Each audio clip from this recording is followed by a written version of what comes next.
Okay, good evening to all of you. আশা করছি তোমরা শুনতে এবং দেখতে পাচ্ছ। তো সকলকে জানাই আমার এই ক্লাসে স্বাগত। তো চলো শুরু করা যাক আর বেশি দেরি না করে। আজকে যেটা করব সেটা হচ্ছে সম্রাট জাহাঙ্গীরের ইতিহাস। ওকে, সম্রাট জাহাঙ্গীরের ইতিহাস। দেখো, এই ক্লাসটা আমি তোমাদের করিয়েছি, কিন্তু ব্যাড লাক যে ক্লাসটা রেকর্ড হয়নি। বাদ বাকি সমস্ত ক্লাস রেকর্ড হয়েছে, বাট এই ক্লাসটার জন্যই আমি বাকি রেকর্ড ক্লাসগুলো আমি আপলোড করতে পারছি না। তা আজকে আমি এই ক্লাসটা রেকর্ডিং করে আপলোড করব, তারপরে ওয়ান বাই ওয়ান বাকি যে তোমার শাহজাহান, তারপরে তোমার ঔরঙ্গজেব, তারপরেও একটা ক্লাস নিয়েছিলাম মুঘল সাম্রাজ্যের শেষ ক্লাস, সেটাও আপলোড করব ওয়ান বাই ওয়ান। তো চলো আজকের ক্লাস আমরা শুরু করি। তো আজকে আমরা যেটা পড়বো সেটা হচ্ছে জাহাঙ্গীর। তো প্রথমে আমরা দেখে নিই কি কি পড়েছি। হ্যাঁ, তো প্রথমে আমি যদি সম্রাটের কথা পড়ি তাহলে দেখবো প্রথমে আমরা পড়েছিলাম মুঘল সাম্রাজ্যের বাবর সম্পর্কে পড়েছিলাম, তাই না? বাবর, বাবরের পরে পরে পড়েছিলাম হুমায়ুনকে পড়েছিলাম। কাকে গো? হুমায়ুন, হুমায়ুন পড়েছিলাম, তাই না? হুমায়ুন। নেক্সট হুমায়ুনের পরে আমরা কাকে পড়েছিলাম? হুমায়ুনের পরে শের শাহ সুরিকে পড়েছিলাম। বাট শের শাহ সুরি হচ্ছে একজন আফগান শাসক, ঠিক আছে? আমরা পড়েছিলাম কি শের শাহ সুরি, তিনি কিন্তু মুঘল সাম্রাজ্যের না, ঠিক আছে? তিনি একজন আফগান শাসক, শের শাহ সুরিকে পড়েছিলাম। এই শের শাহ সুরি পড়ার পরে আমরা কাকে পড়েছিলাম? এই শের শাহ সুরি পড়ার পরে আমরা পড়েছিলাম আকবর। আকবরের বেসিক্যালি আমি দুটো পার্ট এনেছিলাম তোমাদের, পার্ট 1 এবং পার্ট 2। আকবর, এই আকবরের পরে আমরা কাকে পড়বো আজকে? আজকে পড়বো জাহাঙ্গীর, জাহাঙ্গীর। এরপরে আমরা যেমন আছে শাহজাহান, শাহজাহানের পরে ঔরঙ্গজেব, ওয়ান বাই ওয়ান পড়বো। এভাবে এখনো দুজন শাসক বাকি আছে, সেই দুজন শাসক আমি পড়বো, রাইট? আজকে বেসিক্যালি পড়বো দেখো জাহাঙ্গীর সম্পর্কে পড়বো। তো চলো আর বিশেষ দেরি না করে আজকের ক্লাস আমরা শুরু করি। দেখো, আমার যে পড়ানোর স্টাইল সেই স্টাইল অনুযায়ী এনেছি। দেখো, প্রথমে পরিচয় আমি বলে দিই যে কে কে, বৃত্তান্ত কি ব্যাপার, তার পিতার নাম, তার মায়ের নাম, সেভাবে আমি আজকের ক্লাসে সেম জিনিসই এনেছি। দেখো, জাহাঙ্গীরের প্রকৃত নাম কি? তো জাহাঙ্গীরের প্রকৃত নাম, তোমরা এত বড় নাম মনে রাখার দরকার নেই, আর আমি বলবো না রাখতে। জাহাঙ্গীরের প্রকৃত নাম যেটা হচ্ছে সেলিম। এবার সেলিম কিভাবে হলো সেটা কিন্তু তোমাদের আমি যখন আকবর পড়াই তখন কিন্তু বলেছিলাম যে আকবরের পুত্র সন্তান যখন হচ্ছিল না তখন আকবর এক সাধকের কাছে গেছিলেন, তাই না? এক সাধকের কাছে গেছিলেন, যার নাম, সেই সাধকটার নাম কি ছিল গো? শেখ, শেখ সেলিম চিশতি ছিল। কি নাম ছিল? শেখ সেলিম চিশতি, রাইট? শেখ সেলিম চিশতি। এই শেখ সেলিম চিশতির কাছে গিয়েছিল এবং তার আশীর্বাদেই নাকি তার যে পুত্র, আকবরের পুত্র জাহাঙ্গীর, এই জাহাঙ্গীরের জন্ম হয়। আর সেই জন্যই তার নাম কি রেখে দেয়? সেলিম। দেখো, এরও নাম সেলিম দিলে, তাই তার সাধকের বা গুরুর নাম অনুযায়ী তার ছেলের নাম রেখে দেয় সেলিম, এবং পরবর্তীকালে যে জাহাঙ্গীর নামে পরিচিত হয়। অর্থাৎ যে জাহাঙ্গীর সেই সেলিম, রাইট? পরবর্তীকালে তাকে জাহাঙ্গীর উপাধিতে ভূষিত করা হয়। কেন? কারণ জাহাঙ্গীর যে শব্দ, যে জাহাঙ্গীর শব্দের অর্থ হলো বিশ্বজয়ী, যে ওয়ার্ল্ড কনকরার, যে বিশ্বকে জয় করতে পারে তাকে জাহাঙ্গীর বলা হয়, রাইট? তো এইটা একটা ইম্পর্টেন্ট জিনিস যে জাহাঙ্গীর শব্দের অর্থ কি? জাহাঙ্গীর শব্দের অর্থ হলো বিশ্বজয়। তার জন্ম সাল, মৃত্যু সাল এগুলো কিন্তু ইম্পর্টেন্ট না। হ্যাঁ, এখানে দিয়েছি, জাস্ট তোমরা একবার দেখে নাও, খুব একটা ইম্পর্টেন্ট না। দেখো, 1569 সালে তার জন্ম হয়, রাইট? 1569 সালে। আমরা যদি আকবরের জন্ম দেখি, অর্থাৎ বাবার যদি জন্ম দেখি, আকবর, তার তো বাবা আকবর, আকবরের যদি জন্ম দেখি তাহলে 1542 সালে দেখবো আমরা। কোথায়? পাঞ্জাবের অমরকোটে, বীর সালের দরবারে। তো জন্ম কোথায় হয়েছিল? দেখো, জাহাঙ্গীরের জন্ম হয়েছিল ফতেপুর সিক্রিতে। ফতেপুর কে স্থাপন করেছিল? এটা করেছিল তার পিতা আকবর, তাই না, 1571 সালে, মানে পুরোপুরি স্থাপন করেছিল, রাইট। তারপরে দেখো তার মৃত্যুটা হচ্ছে 1627 সালে, এটা একটু মনে রাখবে। মৃত্যুটা কোথায় হয়েছিল? কাশ্মীরের নিকটবর্তী অঞ্চলে, হ্যাঁ। টুম্ব অফ জাহাঙ্গীর, তার যে সমাধিস্থল তাকে বলা হয় টুম্ব অফ জাহাঙ্গীর, এটা একটু মনে রাখবে, রাইট। তার পিতার নাম কি? আকবর, আমি বারবার বলছি তার বাবার নাম হচ্ছে আকবর, আর মায়ের নাম কি হচ্ছে? মারিয়াম উজ্জামানি, অর্থাৎ যাকে আমরা হরকাবাই বলি বা আমরা যোধাবাই বলি, রাইট। এই হলো তার একটা পরিচয়, জাহাঙ্গীরের আমরা ইন্ট্রোডাকশন দেখলাম। ওকে, চলো নেক্সট দেখবো যে জাহাঙ্গীরের সিংহাসন আহরণ, অ্যাকসেশন। দেখো 1605 সালে যখন আকবরের মৃত্যু হয়, আকবরের মৃত্যু কিভাবে হয়? আকবরের মৃত্যু হয় তোমারও আকবরের আমাশয় হয়ে গিয়েছিল, তাই না? আমাশয় রোগে আক্রান্ত হয়ে তিনি মারা যান, আমাশয় রোগ হয়ে গেছিল, অর্থাৎ ডায়রিয়া হয়ে গেছিল, আমাশয় রোগে আক্রান্ত হয়ে তিনি কিন্তু মারা যাচ্ছেন। তার মারা যাওয়ার পরে, মৃত্যুর পরে সিংহাসনে কে বসবে? সিংহাসনে স্বাভাবিকভাবে যোগ্য পুত্র জাহাঙ্গীর বসবে, এবং এই জাহাঙ্গীরই বসেছিলেন, সেই ইতিহাসে আমি যাচ্ছি না, এতটা দেখছি। তিনি দেখো এই জাহাঙ্গীর, তিনি চেয়ারে বসার পর একটা উপাধি ধারণ করেছিলেন, যেই উপাধিটা এত বড়, দেখো, নূর উদ্দিন মোহাম্মদ জাহাঙ্গীর বাদশাহ গাজী। আমরা বেসিক্যালি মনে রাখবো তিনি গাজী উপাধি ধারণ করেছিলেন। কি উপাধি? গাজী উপাধি, রাইট। ওকে, বেশ, চলো নেক্সট দেখো যে জাহাঙ্গীরের শাসনকালে কিছু গুরুত্বপূর্ণ ঘটনা আমরা জেনে নেব, অর্থাৎ সব থেকে যেটা ইম্পর্টেন্ট সেটা হচ্ছে চেন অফ জাস্টিস। এটা অনেক পরীক্ষায় অনেকবার দিয়েছে, চেন অফ জাস্টিস, বাংলাতে যাকে আমরা কি বলছি? ন্যায় বিচারের শৃঙ্খল বা শিকল, রাইট। এটা তিনি প্রতিষ্ঠা করেছিলেন। তো জাহাঙ্গীর তার প্রাসাদের সামনে একটা সোনার ন্যায় বিচারের শৃঙ্খল বসান বা শিকল বসান, শৃঙ্খল বা শিকল, চেন যেটা বলছি, চেন বসান। তার দৈর্ঘ্য কত ছিল? 80 ফুট।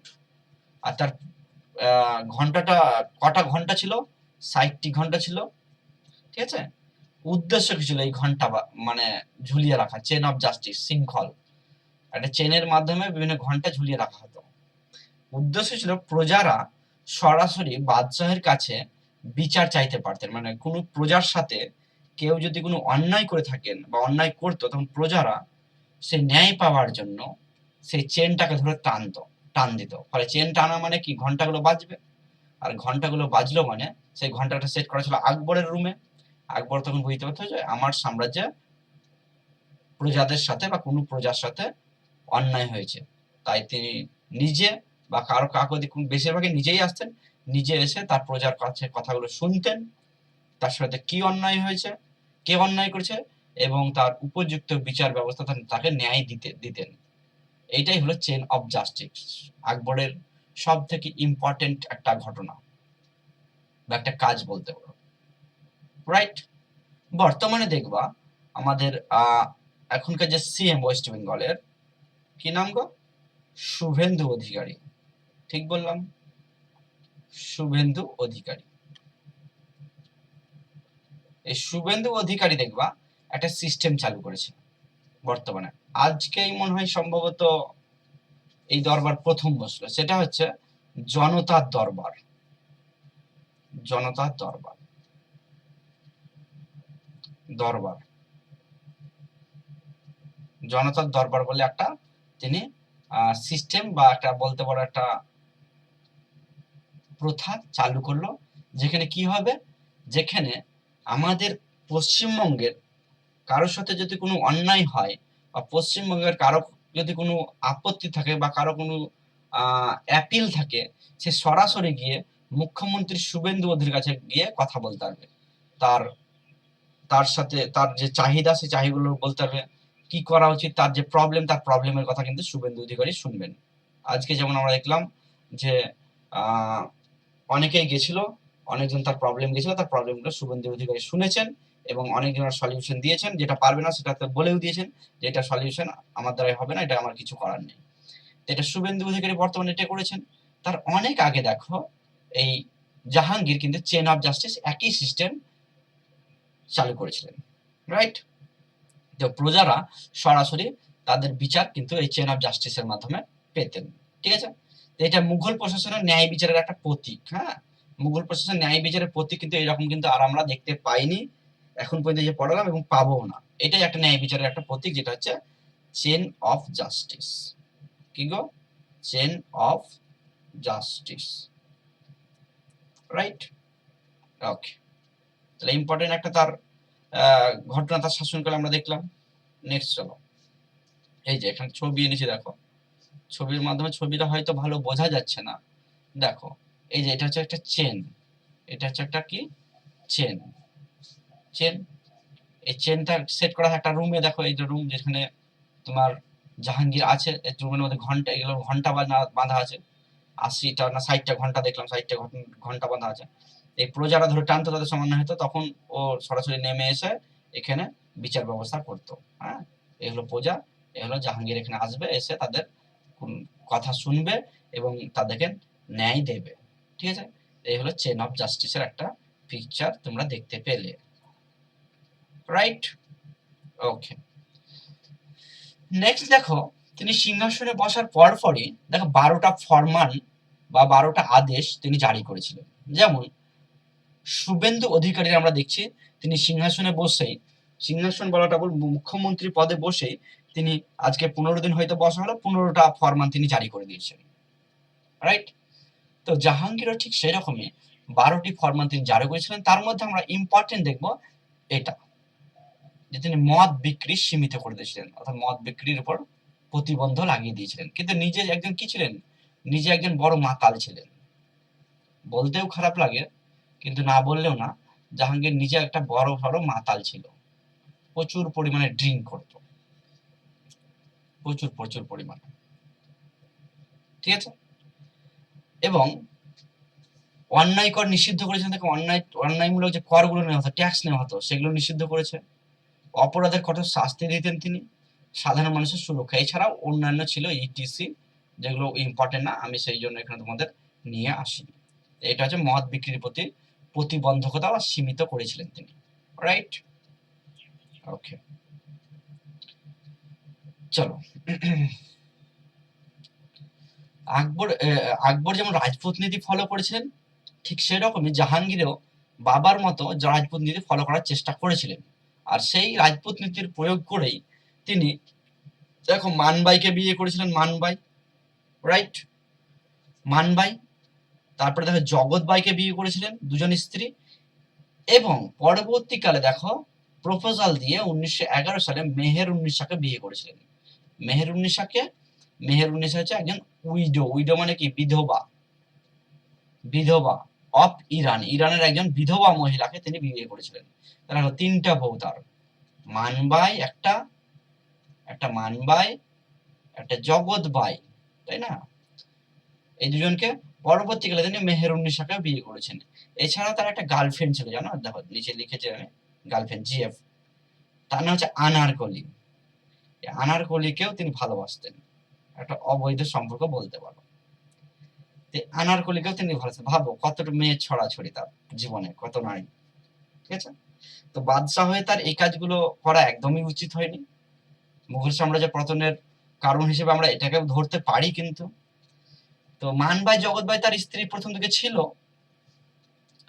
থাকা সত্ত্বেও যখন মুঘল সাম্রাজ্যে নৌরত্ন না, এটা নৌরাজ হবে, হ্যাঁ, নৌরাজ, নরোজ, নরোজ উৎসব হতো, একটা পারসিক উৎসব। এটা তোমাদের দিল্লি সুলতান যখন পড়িয়েছিলাম তখন বলেছিলাম, পারসিক একটা উৎসব। হ্যাঁ, এই উৎসবে কিন্তু সামিল হয় কে? মেহেরুন্নিসা। মেহেরুন্নিসার কেউ না, মেহেরুন্নিসা হচ্ছে নূরজাহানের কথা বলছি আমি, কিন্তু নূরজাহানেরই আসল নাম হচ্ছে মেহেরুন্নেসা। তো তিনি পারস্য দেশ থেকে এদেশে আসলেন কিভাবে সেটা একটা জানার বিষয় কিন্তু তোমাদের। দেখো, আমি যখন আকবর পড়াই তোমাদের, আকবর পড়াতে গিয়ে আমি বলেছিলাম তোমাদের একটা জিনিস, যে আকবর কিন্তু বৈরাম খাঁর যে স্ত্রী সালিমা বিবি বা সালিমা বেগম, তাই না, সালিমা বিবি, হ্যাঁ, এই সালিমা বিবিকে কিন্তু বিয়ে করেছিল কে? আকবর। বিয়ে করার পর তার তো বয়স্ক মানে মাতুল্য একজন মহিলা, তাকে নামে মাত্র বিয়ে করেছিল তার সম্মান রক্ষার্থে। তাকে দেখাশোনা করার জন্য অ্যাপয়েন্ট করেছিল এই মেহেরুন্নেসাকে, যাকে আমরা নূরজাহান বলছি, নূরজাহান, রাইট? তাকে দেখাশোনা করার জন্য, তার যত্ন নেওয়ার জন্য আকবর নিয়ে গেছেন। তিনি কোথাকার? পারস্যের ইরানের একজন বিধবা মহিলাকে অ্যাপয়েন্ট করেছিল। কিন্তু এই নৌরাজ যেদিন হয়, নৌরাজ উৎসব, সেদিনকে রাজা প্রজা সবাই মিলে উৎসবটা পালিত হয়। সেদিনকে নূরজাহানও অর্থাৎ মেহেরুন্নেসাও কিন্তু এসেছিলেন একদম সাজ ধাজকে, আর তার রূপে পাগল হয়ে গেছিলেন কিন্তু এই জাহাঙ্গীর। এবং পাগল হওয়ার পর তাকে প্রপোজাল দিল, প্রপোজ করলো, ঠিক আছে? সেই প্রপোজ করলো, আর এরকম প্রপোজ কেউ রিজেক্ট করবে ভাবো? একজন বাদশার ছেলে বলতে পারো, আকবরের ছেলে, তিনিও বাদশা হবেন, তখন তিনি প্রপোজ করছেন একজন প্রজাকে, তাই না, একজন কাজের লোককে, একজন সেবিকাকে। সে কি রিজেক্ট করবে? সে তো সঙ্গে সঙ্গে অ্যাকসেপ্ট, কেউ করবে না, তাই না? সে সঙ্গে সঙ্গে অ্যাকসেপ্ট করে নিল। এবং অ্যাকসেপ্ট করার পর জাহাঙ্গীর তাকে একটা টাইটেল দিল, উপাধি দিল, বলে আজ থেকে তোমাকে আমি মানে মেহেরুন্নেসা বলে ডাকবো না তোমাকে, আজকে তুমি কি বলে ডাকবো? আজ থেকে তোমাকে আমি প্রাণ, জানু, তোমরা আমরা যেমন বলি সেরকমটা না, তার একটা নাম দিল, ভালোবেসে একটা নাম দেয় না? হ্যাঁ, অনেক বড় নাম থাকলে ছোট নাম দেয়, যেমন ধরো কারো নাম আছে হয়তো দেখা আছে মৌমিতা, তোকে কি বলে দিল? শর্টকাটে মৌ, এরকম শর্টকাট ইউজ করে। কেউ কেউ ভালোবেসে নাম দেয়, হ্যাঁ, কারো নাম হচ্ছে অন্য কিছু নাম আছে, তাকে নাম দিল রিয়া বা পিয়া, এই যে নাম দিয়ে দিল। তো সেরকমই এই জাহাঙ্গীরও এই কি করলো, মেহেরুন্নেসাকে অর্থাৎ নূরজাহানকে একটা নাম দিল, যেটা কি বললো? নূর ই মহল। নূর মানে কি গো? নূর মানে হচ্ছে আলো, নূর মানে আলো, আর মহল, মহল মানে হচ্ছে মহল, ঘর, মহল্লা।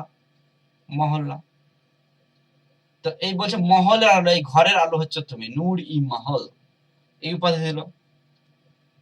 তারপর তাকে বিয়ে করে নিল কত সালে? 1911 সালে। 1911 সালে যখন বিয়ে করে নিল মেহেরুন্নেসাকে, তখন তার টাইটেল কি দিল? নূর ই জাহান। নূর মানে আলো বললাম, আর জাহান মানে বিশ্ব বা পৃথিবী, তাই না? সারে জাহাঁ সে আচ্ছা বলি না, পৃথিবী। তাকে তারপর টাইটেল দিল কি? পৃথিবীর আলো, অর্থাৎ নূরজাহান। নূরে জাহান মানে নূরজাহান, এই যে নূরজাহান। তাই নূরজাহান নামটা কিন্তু দেওয়া হচ্ছে জাহাঙ্গীর, ভালোবেসে নাম দিয়েছিল পরবর্তীকালে। তাহলে নুরি মহল থেকে এবার ঘরের আলো থেকে এখন বিশ্বের আলোতে পরিণত হলো বিয়ের পর। তাহলে কটা বিয়ে হলো? দেখো, 3টা বিয়ে হলো, মানবাই, জগৎবাই, আর দিকে নূরজাহান। ভাবো, ভাবতে পেরেছো? মানে যাকে দেখতো তাকেই ভালো লাগতে পারো, তাকে বিয়ের প্রস্তাব দেয়। আরো কত করেছে, এগুলো তো অফিসিয়ালি দেখাচ্ছি তোমাদের আমি, আরো অনেক বিয়ে করেছিল। আর এই নূরজাহান যাকে বিয়ে করলো, নূরজাহানের একটা ভাইজি ছিল, হ্যাঁ, মানে দাদার ভাইয়ের ছেলে, তার নাম ছিল মমতাজ। তার মেয়ে ছিল, হ্যাঁ, ভাইজি মানে দাদা বা ভাইয়ের মেয়ে, তার নাম হচ্ছে মমতাজ। এই মমতাজকে তখন নূরজাহান বলল, আমি তো এখন জাহাঙ্গীরকে কন্ট্রোল করছি, তুই এক কাজ কর, তুই জাহাঙ্গীরের যে পুত্র শাহজাহান, তাকে তুই প্রেমে ফেল, তাকে পটা, তাকে চেষ্টা কর তার তোর প্রেমে ফেলা। কি লাভ হবে? তুই যেটাকে পটিয়ে প্রেমে ফেলতে পারিস, তাহলে তুই হবি ছোট রানী আর আমি হব বড় রানী। এই হলো দুজনের ষড়যন্ত্র, এই হলো নূরজাহানের ষড়যন্ত্র। আর এই ষড়যন্ত্রে কি হলো, মমতাজ তার ভাতিজি কিন্তু শাহজাহানকে ফাঁসিয়ে দিল, এবং 1612 সালে নূরজাহানের ষড়যন্ত্রে শাহজাহানকে কিন্তু বিয়ে করলো মমতাজ, রাইট? বাবা বিয়ে করছে 1900 কেন 1600 হবে, এটা 1611 সালে। আর ছেলে বিয়ে করছে দেখো 1612 সালে। মানে ছেলের বিয়ের বয়সে বাবা আর একটা বিয়ে করছে, ভাবো। এই যে শাহজাহান কিন্তু জগৎ বাইয়ের ছেলে। এই যে জগৎ বাই দেখছো, এই জগৎ বাইয়ের ছেলে হচ্ছে শাহজাহান। তো শাহজাহান ফেসে যাচ্ছে প্রেমে, দিয়ে মমতাজকে বিয়ে করছে, রাইট। এই একটা প্ল্যানিং আমরা দেখলাম। পরবর্তীকালে আমরা যখন শাহজাহান পড়বো বা পড়েছি, আমার ক্লাস হয়ে গেছে অলরেডি, সেখানে তোমরা দেখতে পাবে যে কি ব্যাপার, শাহজাহান কিভাবে প্রেমে পড়লো না পড়লো সমস্ত বৃত্তান্ত আমার বলা আছে। তার 3টা বউ হয়ে গেল। এরপরেও শাহজাহানের একটা গার্লফ্রেন্ড, জাহাঙ্গীরের একটা প্রেমিকা ছিল যার নাম হচ্ছে আনারকলি। আনারকলির প্রেমে সে মত্ত ছিল। আর এটা কিন্তু সহ্য করতে পারছিল না জগৎ বাই। এটা 1 নম্বর। 2 নম্বর হচ্ছে তিনি প্রচুর পরিমাণে মদ্যপান করতেন, চরম পরিমাণে জাহাঙ্গীর। ফলে অশান্তির একটা সৃষ্টি হতো এবং সাম্রাজ্য ঠিকঠাক চলতো না। এই একটা অত্যাচার, এই 2 অত্যাচারের কারণে জগৎ বাই কিন্তু সুইসাইড করে নেয়, তিনি মারা যান, রাইট। আর আনারকলিও যখন মারা যায় তখন তার লাহোরে সমাধি দেওয়া হয়েছিল। এই হলো ব্যাপার, ওকে। এবং জাহাঙ্গীরে যখন পরবর্তীকালে মারা যায় তখনও তাকে লাহোরে কবর দেওয়া হয়েছিল, কারণ তিনি বলে গেছিলেন যে আমি মারা গেলে আমার প্রেমিকার পাশে যেন আমাকে কবর দেওয়া হয়। সেজন্য লাহোরেই যেই জাহাঙ্গীরকে কবর দেওয়া হয়েছিল, রাইট। চলো নেক্সট দেখো, এই যে নূরজাহান কত সুন্দর, দেখো কে প্রেমে পড়বে না, যে দেখবে তোমরাও পড়বে। এরকম মানে নারী দেখলে তো সবাই প্রেমে পড়বে। তো জাহাঙ্গীর প্রেমে পড়ে গেছিল নূরজাহানের। তো নূরজাহান সম্পর্কে একটু জেনে নেই, চলো। নূরজাহানের আসল নাম কি? মেহেরুন্নিসা, আগেই বললাম। বিয়ে করেছে 1611 সালে, এটাও বললাম। নূরজাহানের গুরুত্ব কি? হ্যাঁ, নূরজাহানের গুরুত্ব হচ্ছে, নূরজাহান যখন জাহাঙ্গীরকে বিয়ে করলো তখন নূরজাহানের কন্ট্রোলে পুরোপুরি জাহাঙ্গীর ছিলেন। মানে নূরজাহান যখন যা বলতো সেভাবেই শাসন কার্য পরিচালনা হতো। কারণ জাহাঙ্গীর তো মদ খেয়ে মাতাল। সে মদ খেয়ে সবসময় নিজেকে টোর করে রাখতো একদম, ঠিক আছে। তো মুদ্রার নিজের নাম খোদাই করতো এই নূরজাহান। প্রশাসনে তার ভালো প্রভাব ছিল, সবাই তাকে ভয় করতো, কেবলমাত্র শাহজাহান করতো না, রাইট। কেবলমাত্র শাহজাহান করতো না, কিন্তু শাহজাহান করতো না ভয়। আর শাহজাহান ভয় করতো না বলেই তো আর একটা প্ল্যানিং চাললো নূরজাহান, তাই না? নূরজাহান কি বললো? তার ভাতিজি মমতাজকে বললো যে এই ছেলেটাকে পটা, তুই প্রেমে ফেল, বিয়ে কর, তাহলে তোর কন্ট্রোলে চলে আসবে শাহজাহান, ফলে আমার শাসন করতে আর অসুবিধা হবে না। আর সেটাই তো করলো, তাই না? রাজনীতিতে অংশগ্রহণ করতেন, ঠিক আছে। এই রাজনীতিতে অংশগ্রহণ করার জন্য যিনি যে করতেন সেটাকে বলা হতো নূরজাহান ঝুন্টা, ঠিক আছে। আর নূরজাহান নিজেদের পরিবারের বা নিজেদেরকে নিয়ে একটা সদস্য বা একটা গ্রুপ তৈরি করেছিলেন, রাইট। গ্রুপ তৈরি করেছিলেন, যে গ্রুপের মধ্যে নূরজাহান নিজে ছিলেন, তার ভাই আসফ খান ছিলেন, তার পিতা গিয়াস বেগ ছিলেন, যাকে এটামাদুল্লাহ টাইটেল দিয়ে হলো জাহাঙ্গীর, শ্বশুরকে টাইটেল দিয়ে হলো এটামাদুল্লাহ। তার ভাই ছিল, তারপরে দেখো খুররাম পরবর্তীকালে শাহজাহান ছিল, কিন্তু পরবর্তীকালে তাকে কি করা হয়, এভাবে নিজেদের লোককে নিয়েও তিনি একটা গ্রুপ তৈরি করেছিলেন, যেটাকে বলা হয় নূরজাহানের ষড়যন্ত্র। হ্যাঁ, নূরজাহান এর ষড়যন্ত্র।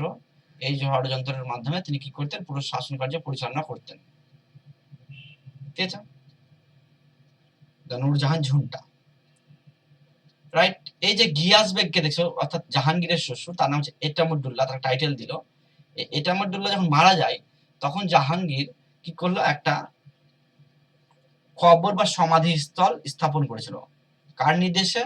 ওই যে তার স্ত্রী নূরজাহান, এই নূরজাহানের নির্দেশে বা আদেশে। সেইটার নাম হচ্ছে ইটামুদ্দৌলা টম্ব। কি নাম? ইটামুদ্দৌলা টম্ব। কোথায় গো? আগ্রা। কোথায়? ইটামুদ্দৌলা টম্বটা কোথায়? আগ্রাতে আছে, রাইট। ইটামুদ্দৌলা টম্বটা কোথায় আছে? আগ্রাতে আছে। এই আগ্রাতে যে ইটামুদ্দৌলা টম্ব বা ইটামুদ্দৌলা সমাধি, সেটা পুরোটা কেমন, হোয়াইট, একদম সাদা।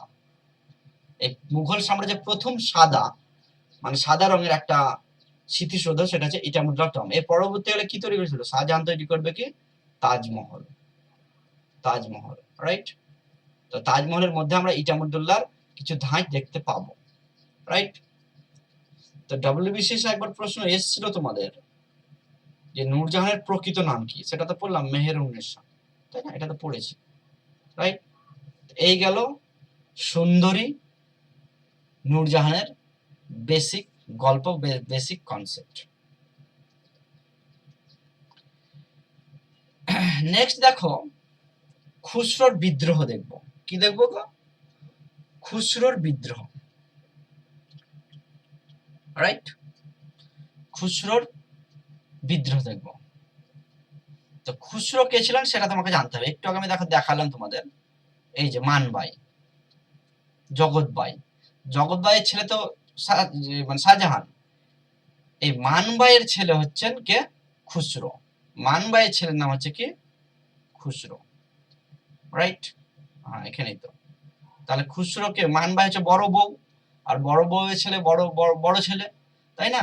অর্থাৎ খুসরো হচ্ছে তোমার বড় ছেলে। এই ছেলে কিন্তু বিদ্রোহ করে দেয়। কেন এই ছেলে বিদ্রোহ করার কারণ হলো, জাহাঙ্গীরের প্রিয় পুত্র ছিল শাহজাহান, সে চাইছিল যে শাহজাহান সিংহাসনে বসুক। কিন্তু আকবরের পরবর্তী উত্তরাধিকারী হিসেবে কিন্তু খুসরো নিজেকেই ভেবেছিল যে আকবর অর্থাৎ ঠাকুরদার পরে পরে আমি বসবো, বাবাকে বসতে দেব না। কারণ কেন, বাবা তো একটা মাতাল এবং একটা বলতে পারো ছিনান টাইপের, যাকে দেখে তাকেই পছন্দ হয়ে বিয়ে শাদী করে।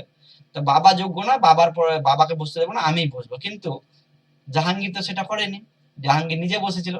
আর এরই ফলাফল রেজাল্ট হিসেবে দেখো 1606 সালে, 1605 সালে বসছে এ জাহাঙ্গীর, 1606 সালে করে দিচ্ছেন বিদ্রোহ। কোথায় বিদ্রোহ করছেন, পাঞ্জাবে। তখন পাঞ্জাবে পোস্টিং ছিল তার ছেলের, খুসরো পাঞ্জাবে পোস্টিং, এখানে বিদ্রোহ করছে। এই বিদ্রোহ যখন করছে, ফলে বিদ্রোহ পরাজিত করার জন্য কি করছে, বিদ্রোহ পরাজিত করার জন্য তোমার জাহাঙ্গীর আসছে এবং তার ছেলের সঙ্গে যুদ্ধ হচ্ছে। যুদ্ধটার নাম হচ্ছে, তোমাদের বলে দেয় একটু, ভৈরওয়ালের যুদ্ধ, ভৈরওয়ালের যুদ্ধ, সরি, ভৈরওয়ালের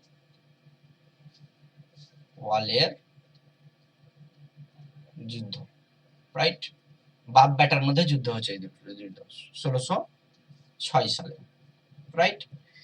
বাপ বেটার মধ্যে যুদ্ধ হচ্ছে, শেষমেশ খুসরোকে পরাজিত, অর্থাৎ বিদ্রোহ ব্যর্থ হচ্ছে, অর্থাৎ খুসরো পরাজিত হচ্ছে এবং খুসরোকে বন্দি করে নিচ্ছে, রাইট। এবং খুসরোকে সবসময় আমরা দেখছি তাকে মেরেও ফেলে দিচ্ছে। তো এই গেল খুসরো চ্যাপ্টার, ওকে ওকে।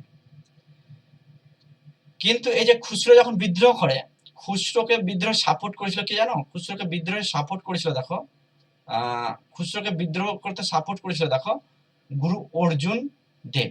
গুরু অর্জুন দেব হচ্ছে পঞ্চম শিখ গুরু, তাই না, ফিফথ। পঞ্চম শিখ গুরুর মধ্যে শিখ গুরু কয়টা হয়, 10 জন।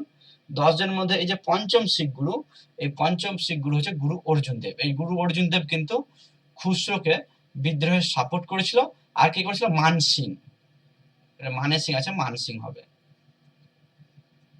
মানসিং এবং অর্জুন সিং, এই দুজন মিলে তাকে সাহায্য করেছিল, অর্থাৎ সাপোর্ট করেছিল, তাকে হেল্প করেছিল। আর এটা যখন জাহাঙ্গীর শুনতে পায়, হ্যাঁ, যে গুরু অর্জুন দেব আমার ছেলেকে সাপোর্ট করেছে বিদ্রোহতে, তখন গুরু অর্জুন দেবকে ডেকে পাঠায়, তার সাম্রাজ্যে অর্থাৎ তুলে আনে এবং তাকে মৃত্যুদণ্ড দেয়। মৃত্যুদণ্ড কিভাবে দেয় জানো, মৃত্যুদণ্ড দেয় এইভাবেই, দেখো এই যে একটা ছবি দেখো, এটা হচ্ছে গুরু অর্জুন দেব বসে আছে। এই গুরু অর্জুন দেবকে দেখো, এই তলে কাঠ জ্বালিয়েছে আর একটা প্লেট রেখেছে, এটা একটা প্লেট, লোহার প্লেট, লোহার প্লেটের উপর বসিয়েছে আর তলে আগুন জ্বলছে, এইভাবে তাকে শাস্তি হয়েছিল। এবং এই যে দেখো গরম হাতলের মধ্যে, যে গরম হাতল দেখছো, এই গরম হাতলের মধ্যে বালি ফেলছে তার উপরে, তার পিঠের দিকে, হ্যাঁ, গরম গরম বালি। এভাবেই কিন্তু গুরু অর্জুন দেবকে অত্যাচার করে কিন্তু মেরেছিল কে, জাহাঙ্গীর, রাইট, ওকে। নেক্সট দেখো, ইংরেজদের আগমন, অর্থাৎ যেটা হচ্ছে এই যে জাহাঙ্গীর জাহাঙ্গীরের আমলে তোমাদের দুজন ইংরেজ কিন্তু এসছিল জাহাঙ্গীরের দরবারে। কি করতে এসছিল স্যার?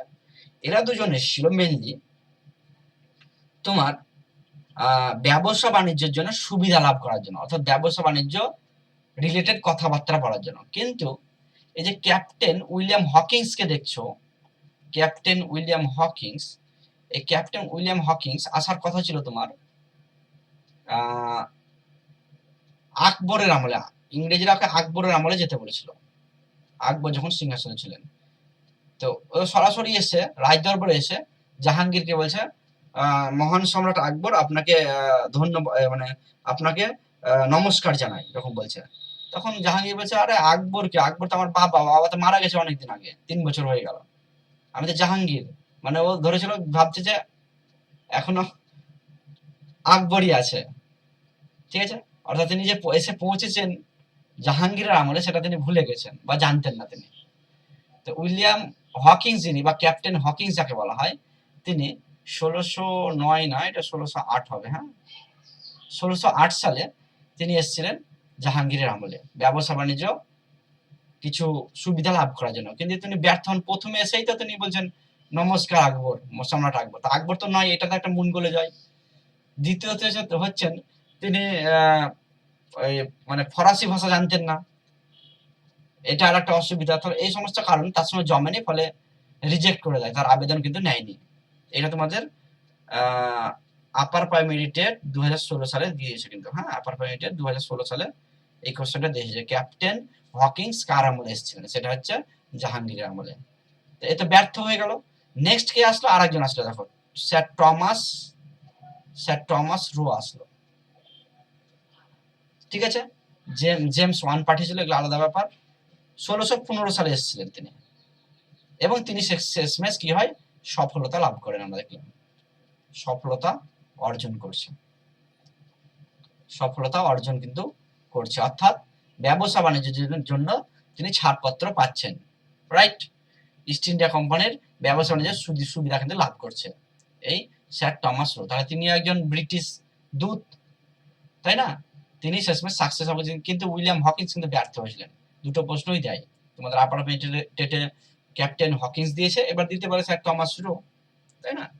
তো এক্সাম ওরিয়েন্টেড কোশ্চেন কি দেখো, টমাস রো কার দরবারে এসেছিলেন, সেটা হচ্ছে জাহাঙ্গীর। এরকম টাইপেরই প্রশ্ন দেয় এবং দেবে, এর বাইরে দেবে না। দেখো ছবিতে দেখতে পাচ্ছ, এই যে জাহাঙ্গীর বসে আছে, এই দেখো টমাস রো এসছে এবং তিনি তার কি লাভ করছেন, তিনি তার সুবিধা লাভ করছেন ব্যবসা বাণিজ্য করার জন্য ভারতবর্ষে, তাই না? ওকে, নেক্সট দেখো, এবার শাহজাহান বিদ্রোহ করছে। কে করছে? শাহজাহান বিদ্রোহ। তার প্রিয় পুত্র, জাহাঙ্গীরের প্রিয় পুত্র শাহজাহানও কিন্তু বিদ্রোহ করছে। এবার প্রশ্ন হলো কেন করছে স্যার? তার বড় ছেলে খুসরো নইলে করলো, শাহজাহানকে পছন্দ করতো, শাহজাহানকে পরবর্তী উত্তরাধিকারী হিসেবে বসাতো সেই জন্য, বা খুসরোর বসার কথা ছিল কিন্তু তার পিতা বসে গেল সেই জন্য। কিন্তু তার দেখো শাহজাহানও বিদ্রোহ করছে। কেন করছে? শাহজাহানের নাম ছিল খুরম, হ্যাঁ মনে রাখবে, খুরম কাকে বলা হয়? শাহজাহান। যেমন সেলিম বলা হয় জাহাঙ্গীরকে, তেমনি খুরম বলা হয় শাহজাহানকে, মনে রাখবে। তিনিও বিদ্রোহ করছেন। তিনি বিদ্রোহ করছেন বেসিক্যালি, শাহজাহান যখন করছেন তখন 1622 সালটা হচ্ছে তোমার 1622 সাল। কেন বিদ্রোহ করছে? প্রশ্ন হলো, বিদ্রোহ করছে এই কারণে উত্তরাধিকার প্রশ্ন নিয়ে এবং নূরজাহানের প্রভাব নিয়ে। কারণ নূরজাহান হচ্ছে এমন একজন মহিলা সেই মোগল যুগের, যিনি পুরো জাহাঙ্গীর অর্থাৎ বাদশাকে হাতের মুঠোয় রেখেছিলেন।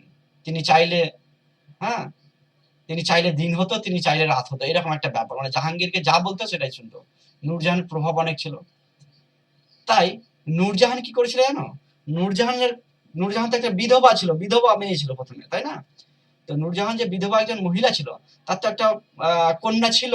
সেই কন্যা একটা ছিল, সেই কন্যাটার নাম হচ্ছে তোমার লাডলি বেগম। কি নাম? লাডলি, লাডলি, লাডলি বেগম, লাডলি বেগম, রাইট। এই যে লাডলি বেগম, তার মানে এগুলো আগের মানে কি বলতে পারবো, আগের পক্ষের কন্যা, হ্যাঁ বলে না, আগের পক্ষের কন্যা এটা লাডলি বেগম। এই লাডলি বেগমকে ফিক্স করে দিল কার সাথে? শাহজাহানের, সরি শাহজাহান বলছে, জাহাঙ্গীরের জাহাঙ্গীরের আর একটা পুত্র ছিল, হ্যাঁ, জাহাঙ্গীরের যে পুত্র ছিল, জাহাঙ্গীরের যে মানে কনিষ্ঠ পুত্র ছিল, তার নাম হচ্ছে শাহরিয়া। কি নাম গো? শাহরিয়া। শাহরিয়া। এই শাহরিয়ার সাথে লাডলির বিয়ে ঠিক করে দেয়, এবং এবং পরবর্তীকালে নূরজাহান ফিক্সড করে তার জামাই শাহরিয়াকেই দিল্লির সিংহাসনে বসাবেন, দিল্লির সিংহাসনে বসাবেন, রাইট, বসাবেন, এটা ফিক্সড হয়। এটা কি সহ্য হবে বলো? এটা কি শাহজাহানের সহ্য হবে? শাহজাহান যোগ্য একজন শাসক, যাকে ছোট থেকে বলা হলো যে জাহাঙ্গীর ভালোবাসতো খুব, এবং তাকেই উত্তরাধিকারী হিসেবে মেনে নিত, সে কিন্তু সহ্য করতে পারলো না, ফলে 1622 সালে কিন্তু বিদ্রোহ করে দিল। ঠিক আছে, এই বিদ্রোহ চলেছিল 1626 পর্যন্ত, পিতার মৃত্যু আগের পর্যন্ত, অর্থাৎ প্রায় 4 বছর ধরে বিদ্রোহ কিন্তু মনোমালিন্য চলেছিল। শেষমেশ কিন্তু শাহজাহান আমরা দেখলাম আত্মসমর্পণ করছে, বাট আমরা দেখলাম নূরজাহান এবং জাহাঙ্গীরকে কিন্তু প্রথমে বন্দি করছে। সেই বিদ্রোহ দমন করতে যখন যাচ্ছে মানসিংকে পাঠানো হচ্ছে, সরি মানসিং হবে না, এটা যুবরাজ মোহাম্মদ মনে হয়, মোহাম্মদকে পাঠাচ্ছে, তখন মোহাম্মদ বা মানসিং এর সঙ্গে হাত মিলিয়ে দিচ্ছে। আচ্ছা, এত কিছু জানতে হবে না, জানার দরকার নেই, মেনলি মনে রাখবে যে শেষমেশ আত্মসমর্পণ করছেন এবং শাহজাহান তার পিতা মারা যাওয়ার পর সিংহাসন আহরণ করছেন, ব্যাস। আর শাহজাহানের বিদ্রোহটা মনে করবে 1622 সালে, অর্থাৎ তার বড় ছেলে খুসরো বিদ্রোহ করেছিল এবং শাহজাহানের বিদ্রোহ করেছিল। ঠিক আছে, নেক্সট যেটা পড়বো সেটা হচ্ছে দেখো শিল্প ও সংস্কৃতি, অর্থাৎ আর্ট ও কালচার পড়বো এবার আমরা। জাহাঙ্গীর আমাদের জাহাঙ্গীর ছিলেন শিল্পপ্রেমী, হ্যাঁ, শুধুমাত্র ওই মেয়ে প্রেমী ছিল না, শিল্পপ্রেমীও ছিল, হ্যাঁ, বুঝতে পারছো? তার আমলে মুঘল চিত্রকলার উন্নতি হয়েছে, প্রকৃতির আকার প্রবণতা বৃদ্ধি পেয়েছে, প্রাণী ও পাখির ছবি তার কাছে জনপ্রিয় ছিল, মনে রাখবে, হ্যাঁ, তার কাছে ছবিদের মধ্যে প্রাণী পাখি এগুলো ছবি কিন্তু প্রিয় ছিল। খ্যাতনামা তার শিল্পী ছিল একজন, খুবই ইম্পর্টেন্ট, অনেক পরীক্ষায় দিয়েছে এটা, ভিআইপি, উস্তাদ মনসুর। এত ভালো পেন্টিং করতেন যে তাকে উপাধি একটা দিয়েছে, যেটা হচ্ছে nature painter of Mughal court তাকে বলা হতো, রাইট। এই নামটা অবশ্যই মনে রাখবে, উস্তাদ মনসুর। ওকে, চলো তারপরে দেখো জাহাঙ্গীরের আত্মজীবনের নাম জানবো, হ্যাঁ, অটোবায়োগ্রাফি। অর্থাৎ জাহাঙ্গীর একটা বই লিখেছিলেন, যেটা বইটার নাম হচ্ছে তুজুক ই জাহাঙ্গীর, বা এটাকে জাহাঙ্গীর নামাও বলা হয়। ঠিক আছে, এটা দেওয়া আছে নিচে, সরি। তাহলে তুজুক ই জাহাঙ্গীর হচ্ছে তার লেখা একটা বিখ্যাত বই, তার আত্মজীবনী, এটাকে জাহাঙ্গীর নামাও বলা হয়।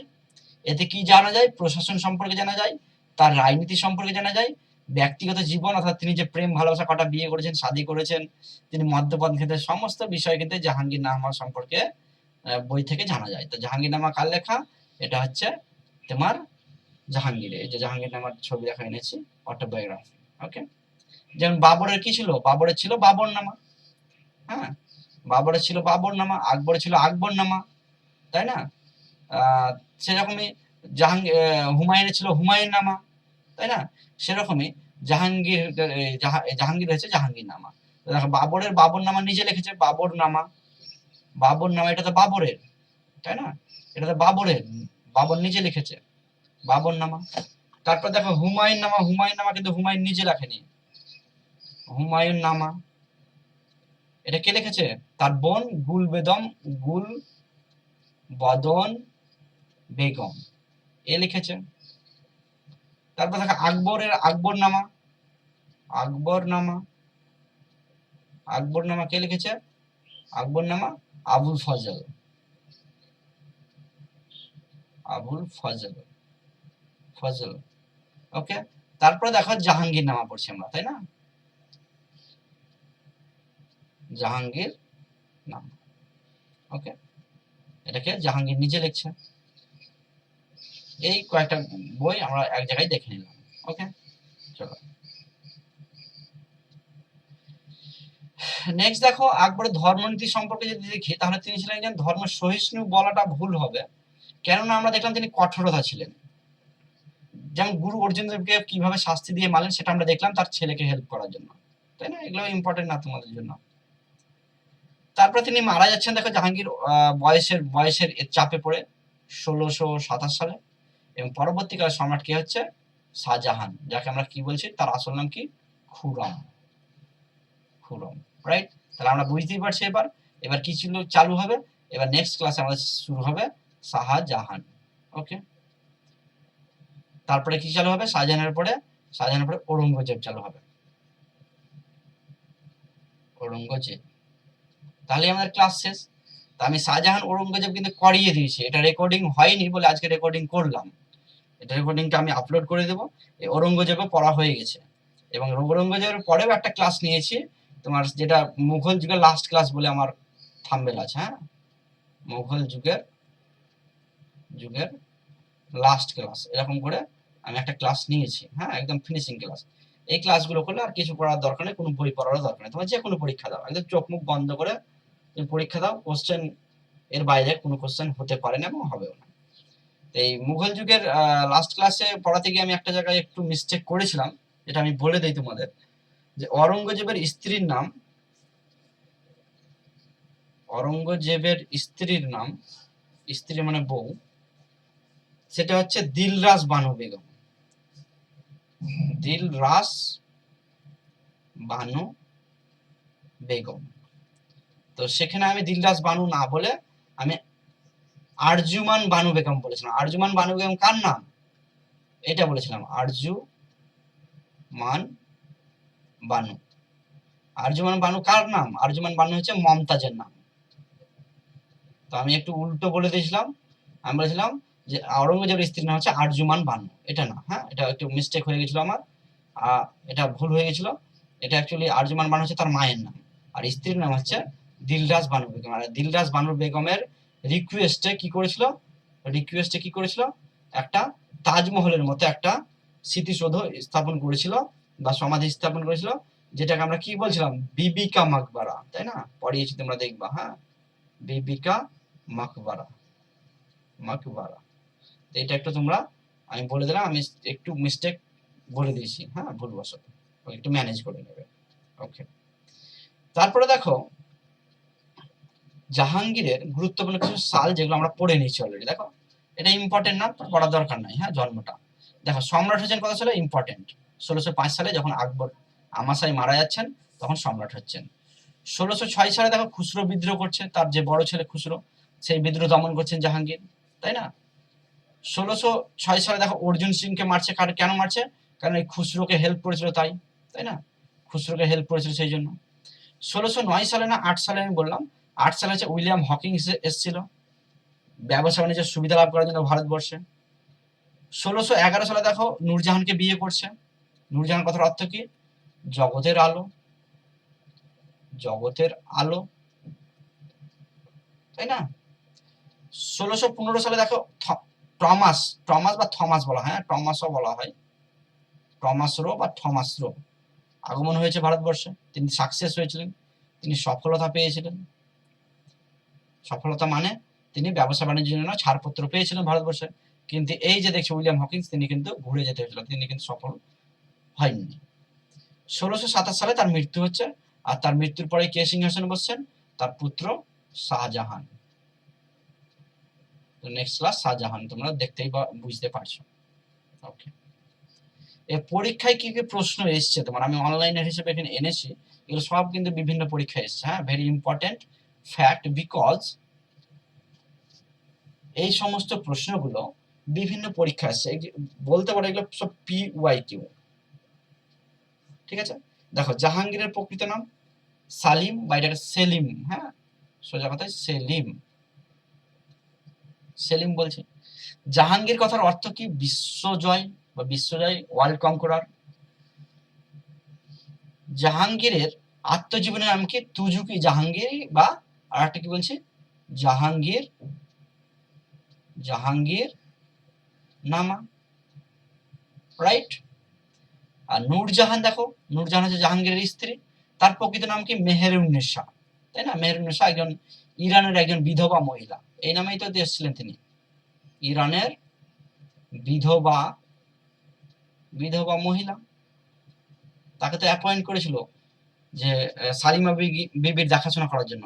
আর তিনি তো পরে কি করলেন, এমন চুলের ঘুরানি আর এমন মুস্কুরানি যে জাহাঙ্গীরকে ফাঁসিয়ে দিলেন এবং জাহাঙ্গীরকে বিয়ে করলেন। আর জাহাঙ্গীর ছিল এরকম, সত্যি কথা বলতে। 5 নম্বর দেখো, টমাস রো বা থমাস রো কার দরবারে ছিলেন? প্রশ্ন দিয়েছে, এটা হচ্ছে জাহাঙ্গীর। জাহাঙ্গীরের পুত্র, জাহাঙ্গীর যে পুত্র খুসরো বিদ্রোহ করেছিল এবং খুরম বিদ্রোহ করেছিল। এবং জাহাঙ্গীরের আর একটা পুত্র ছিল যার নাম কি বললাম, শাহরিয়া। কি নাম বললাম? শাহরিয়া। এই শাহরিয়াকেই সিংহাসনে বসানোর চেষ্টা করেছিল কে? নূরজাহান, তার জামাইকে। সেই জন্যই তো শাহজাহান বিদ্রোহ করেছিল বা খুরম বিদ্রোহ করেছিল। গুরু অর্জুন দেবের মৃত্যুদণ্ড দেখো জাহাঙ্গীরের আমলে হচ্ছে, জাহাঙ্গীরই তো করাচ্ছে। আর ন্যায় বিচারের শৃঙ্খল বা চেন অফ জাস্টিস যেটাকে বলছি, কি বলছি? Chain of justice. এই চেন অফ জাস্টিস যেটা বলছি, এটা জাহাঙ্গীরের আমলে হয়েছিল। যেমন বর্তমানে সিএম আমি কি বললাম? জনতার দরবার। কি বললাম? জনতার দরবার। আমাদের শুভেন্দু অধিকারী এটা কিন্তু চালু করেছে, যে কারো সঙ্গে কিছু অন্যায় হলে বা কারো কিছু জানার থাকলে, বলার থাকলে আপনারা সরাসরি আমার সঙ্গে কথা বলতে পারবেন। ঠিক মুঘল যুগেও আমরা দেখি জাহাঙ্গীর কিন্তু চেন অফ জাস্টিস শুরু করেছিলেন। কারোর সাথে অন্যায় হলে সে চেনটা টেনে সে কিন্তু ইজিলি তার ন্যায় বিচার দিত কিন্তু। হ্যাঁ, ওকে। দেখো তোমাদের আপার প্রাইমারি টেটে 2016-তে যে প্রশ্নটা এসছে, হ্যাঁ, সেটা হচ্ছে এই প্রশ্নটা। আপার প্রাইমারি টেটে টেট 2016, এই 2016 সালে কি প্রশ্ন এসছে? এই যে এই প্রশ্নটা এসছে, ক্যাপ্টেন হকিংস গিয়েছিলেন কার দরবারে? দেখো, ক্যাপ্টেন হকিংস কত সালে গিয়েছিলেন? 1608 সালে। ক্যাপ্টেন হকিংস, যেটা আমরা কি পড়লাম? উইলিয়াম হকিংস পড়লাম, তাই না? হকিংস, তার আগে ক্যাপ্টেন লাগা ছিল, captain. Captain captain William Hawkins পড়েছিলাম, সেটাই বলছে ক্যাপ্টেন হকিংস কার দরবারে গিয়েছিলেন। কি হবে উত্তর? উত্তর হবে তোমার কি? জাহাঙ্গীর। জাহাঙ্গীরের আমলে ক্যাপ্টেন হকিংস। তারপর আরেকটা কি বললাম? Thomas Roe. টমাস রো এ কার আমলে এসছে গো? এও তো জাহাঙ্গীরের আমলে এসছে। কত সালে? 1615 সালে। 19 সাল পর্যন্ত ছিল, 1619 সাল পর্যন্ত ছিল। তারপর তিনি কি করছেন? ব্যবসা বাণিজ্যের জন্য তিনি সুবিধা লাভ করছেন জাহাঙ্গীরের কাছ থেকে। এই হলো ব্যাপার। তো এই ছিল তোমাদের আজকের ক্লাস। ওকে, বাকি ক্লাসগুলো আমি রেকর্ড আপলোড করে দেবো, চিন্তার কোনো কারণ নেই। একটু সময় লাগবে, কারণ আপলোড করতে অনেক সময় লাগে, অনেক খাটনি আছে। তো সেক্ষেত্রে চিন্তার কোনো কারণ নেই, 1 সপ্তাহের মধ্যে সমস্ত ক্লাস আপলোড হয়ে যাবে। মুঘল সাম্রাজ্য পুরো একদম পুরো প্লে লিস্ট তোমাদের পেয়ে যাবে। এই ক্লাস করার পর আর কোনো কিছু দেখার প্রয়োজন পড়বে না। মুঘল সাম্রাজ্য থেকে যা প্রশ্ন দেবে, যেটা দেবে তুমি পারবে, এটা আমার গ্যারেন্টি, 100% গ্যারেন্টি। এর বাইরে কোনো প্রশ্ন হয়। এবার তুমি যদি ঠিকঠাক না পড়ো এবং পরবর্তীকালে পরীক্ষা দাও, স্যার প্রশ্নটা তো আসেনি স্যার, আমি পারলাম না, তাহলে কিন্তু হবে না। ঠিক আছে? তো সকলকে ধন্যবাদ। ওকে, তো আজকের ক্লাস এতদূর পর্যন্তই। সকলে ভালো থাকো এবং সুস্থ থাকো।